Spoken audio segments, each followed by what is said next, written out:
চট্টগ্রামের কর্ণফুলী নদীর তলদেশে নির্মিতব্য বঙ্গবন্ধু টানেলের দ্বিতীয় টিউব নির্মাণ কাজের উদ্বোধন হয়েছে আজ সকালে ভিডিও কনফারেন্সে এই কাজের আনুষ্ঠানিক উদ্বোধন করেন সেতুমন্ত্রী ওবায়দুল কাদের। এ সময় টানেল নির্মাণে ৬১% কাজ শেষ হয়েছে জানিয়ে মন্ত্রী বলেন, সব ঠিক থাকলে ২০২২ সালে আলোর মুখ দেখবে দক্ষিণ এশিয়ার প্রথম এই টানেল। দেশে চলমান মেগা প্রকল্পের মধ্যে অন্যতম কর্ণফুলী নদীর তলদেশে স্বপ্নের টানেল নির্মাণ। চীন সরকারের সহায়তায় নির্মিতব্য এই টানেলে ব্যয় হচ্ছে প্রায় ১০,০০০ কোটি টাকা।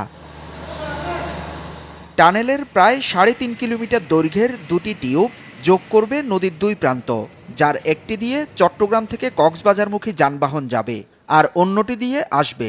এরই মধ্যে একটি টিউবের কাজ শেষ হয়েছে। শনিবার উদ্বোধন হওয়া এই টিউবের কাজ শেষ হবে ১ বছরের মধ্যেই।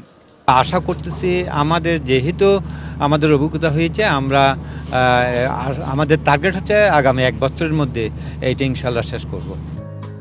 সব ঠিক থাকলে ২০২২ সালেই যান চলাচল করবে এ টানেলে, যেটি দক্ষিণ এশিয়ার অন্যতম উদাহরণ হয়ে থাকবে বলে আশা সেতু সচিবের।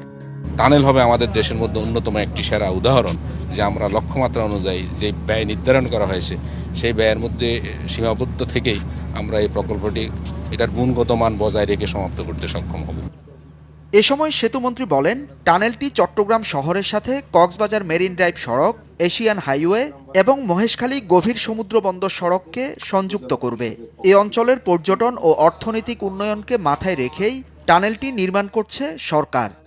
বঙ্গবন্ধু টানেল নির্মিত হলে বীর প্রসবনী চট্টগ্রামের আশেপাশের শিল্প উন্নয়ন, পর্যটন শিল্পের বিকাশ এবং সহজ যোগাযোগ ব্যবস্থার কারণে ব্যবসা বাণিজ্যের প্রসার ঘটবে।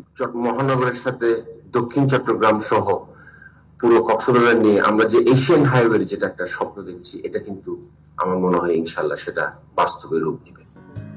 করোনায় কিছুটা থমকে যাওয়ার পর আবারও পুরোদমে শুরু হয়েছে নির্মাণ কাজ।